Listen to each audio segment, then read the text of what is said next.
Hello, and welcome to an episode of The Clever Clarinetist. I'm your host, Dr. Larkin Sanders.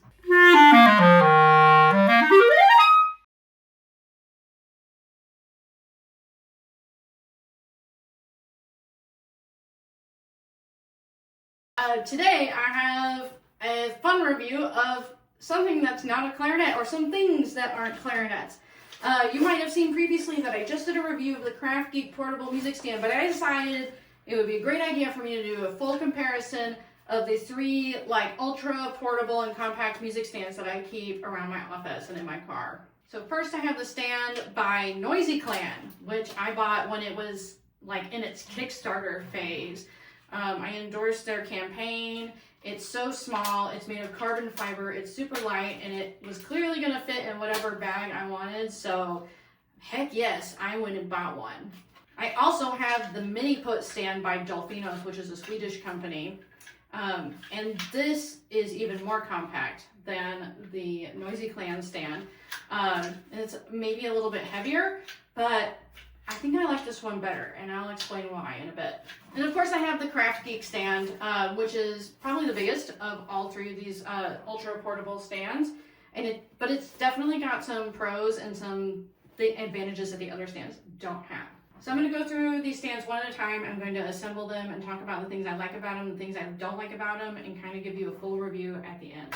So let's get started. Here's the Noisy Clan stand, and they have their own YouTube channel and social media presence, so if you want to watch their video, guys, I totally recommend it, but this is just me, a basic musician person, putting their stuff together. So you start by opening the desk, and it kind of clicks into place like so.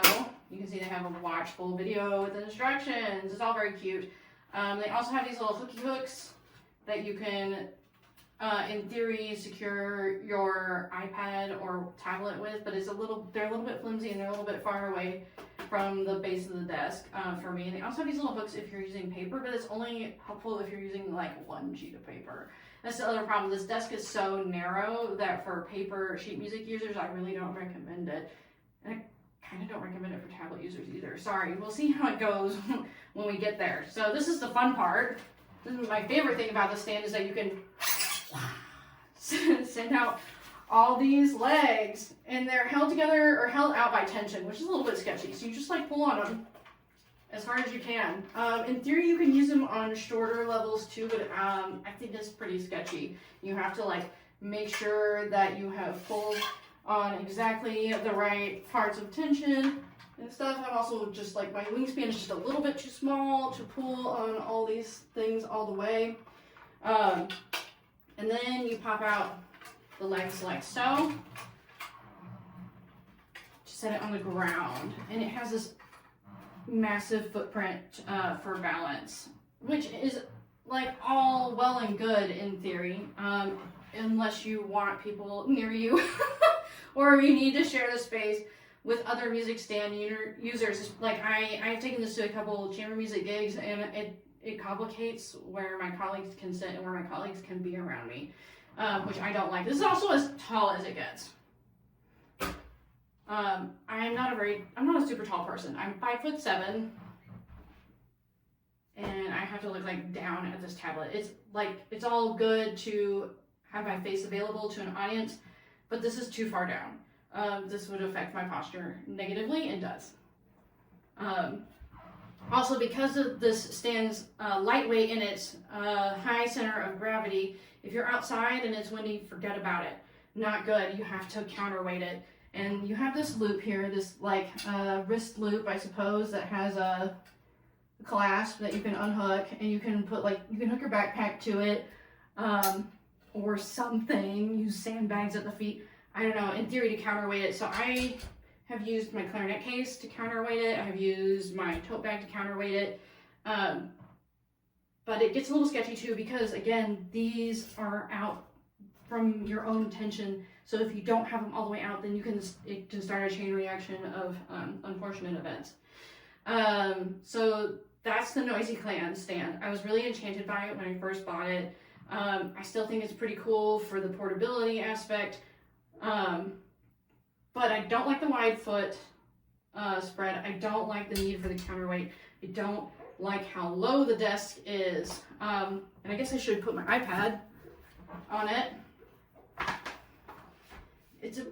yeah, you can see the wibbly wobbly nature of it. It's super freaky if you're an iPad user, but at least my pencil is handy. I can definitely pull it out at a moment's notice. I like that. I didn't have to take my case off. But I think there are more cons than pros to this stand. So I'm gonna set it aside and we'll look at the Dolfinos Miniput stand. So here is the Dolfinos Miniput stand, and it came in this little pouch, which is really cool. It's an aluminum stand, and it comes in several pieces. So this is the main rod, I suppose, and it is also held by tension, but it's a twist tension, which I think is a little bit more reliable than just like tension. And it means that like these heights are a little bit more adjustable because you can kind of place these rods wherever you want. I'm just gonna go all the way out for this demonstration so we can see how tall it gets. And then it has 3 feet that are also collapsible. And you can either keep them at their small length, like this, or you can extend the feet. So when I use it, I extend the feet because I don't like the idea of having a small base. For the stand, if you are friends with me, then you know that I have some horror stories about things falling. And so I like to do everything I can to mitigate any potential falls for any valuable musical asset that I own, iPad, instrument, or otherwise. All right, so there we go. We've assembled the feet and the stand. It's all good. And then that took me, I don't know, a couple minutes maybe. And then this is the component that holds onto the iPad. On the top, it's a little squirrely to get it settled. And you can see here that I have attached this little nubbin. This is for holding an Apple Pencil, and I will show you why that was necessary as I hook up the iPad to its secure component. So here's my iPad. Again, this is an iPad, it's a 12.9-inch iPad Pro from 2021. And this is the interior case that I keep it in. It also has a folio that I put around the outside of it that's magnetic. It's really easy to take on and off. And to use this stand, I can keep it in this big case, but I can't keep it in the folio. It gets a little crazy. And I also have to make sure to remove my pencil. So I'm gonna stash my pencil right there for a second. And then we affix this to the iPad. So I'm gonna do my best to do it in the middle. Very good. And it has a little arrow here that shows you which direction it should be. And then you slide it into its little slot. A little tricky. It's definitely a two-handed operation. So when you're using the stand, you don't want to have like your clarinet or your instrument in one hand and trying to do this in the other. You really need to like have both hands available for this. You can see I put 2 more of these pencil holders on the outside of the stand because the way this clasp works, it blocks the pencil holder on my case. That's something I really don't like about this stand, actually. I wish that my pencil holder was free, but so I just installed a whole bunch of aftermarket pencil holders. Got one on each side and one on the back, so that there is a place for me to stash my pencil when I use it. Of all the portable stands I have, this is the most compact stand that I have. Compared to that, compared to Kraftgeek, compared to like a rickety old wire stand, this stand takes up the least amount of space. Oh yeah, as I move my iPad, from that just came undone easier than I wanted it to.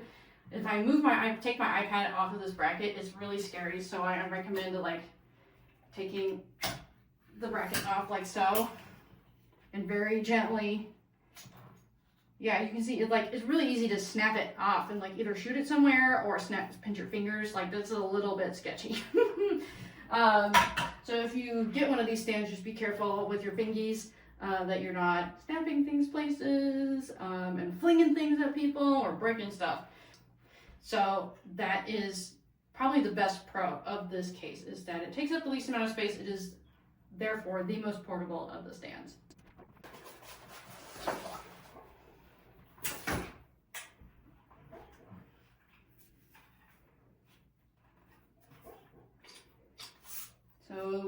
reach the feet like so. We stretch it out like so. It's really tall for me. So just shrink it, it's not a big deal. And there we have it. The Kraftgeek stand is probably the fastest stand to put together out of all these because it's one piece, there's no assembly, there's no tension required that I have to build into it, there's no elbow grease required. My only complaint, or my main complaint about this stand is that it's more designed for paper use than it is for iPad use. I can, of course, put my iPad on it. So here's my iPad on the Kraftgeek stand. Yeah, I kind of wish that I said in my, I have like a full review in another video, so go watch that if you're really interested in the Kraftgeek stand. I think the Kraftgeek stand has a lot of pros, even if you're not using, if you're using it for an iPad or sheet music, but it's definitely the best compact stand for paper music that I have ever tried. But it works great for iPad too. It's definitely the fastest to put together. So if we had to like give all these stands an award, this would be fastest to put together. Yes. And this one, the Miniput stand, would be most compact. And the Noisy Clan, I would have to say, is like the most creative design. So which stand do I like the best out of all three of these portable stands? I gotta say, I think it's the Kraftgeek. The Dolfinos is a really close second, but the reasons I like Kraftgeek just a little bit more than the Dolfinos are the ease and speed of assembly, that there is zero assembly, you just whip it out there, and the size of the desk and the fact that I can keep my pencil attached to its little spot on my iPad case, and it's not a big deal. I don't have to take out the folio either. I also like that it has the potential for a lot of accessories. You can put a phone mount here or a light here. The two things that the Dolfino stand has over the Kraftgeek is its size. It's the most compact out of all the stands, and its weight. It is definitely lighter than the Kraftgeek stand. So if you're traveling, you're flying, and weight is an issue, you might prefer the Dolfino stand over the Kraftgeek stand. But if you're looking for like the ease of assembly and most uses, Kraftgeek is where it's at, because you can use your iPad or your paper music or both when you're on the fly. Thanks so much for watching. Do you own one of these stands? Do you own another compact stand that you really like? I also have a Manhasset Voyager that I love, but I wouldn't consider that an ultra compact stand like these because it comes with a full Manhasset desk and it is a big stand to carry around. But I do keep it in my car and I like those as well. Let me know in the comments what your favorite compact stand is, or if you're going to grab yourself one of these, you're shopping for a music stand, which one are you going to buy? I'd love to know more. If you're interested in purchasing the Kraftgeek stand, I do have an affiliate link and a discount code in the description below, so don't miss out on that. You definitely want to support your wallet and mine when purchasing your next music stand. Thanks so much for watching. I'll see you next time. And one more award for the Noisy Clan stand is the most satisfying to disassemble.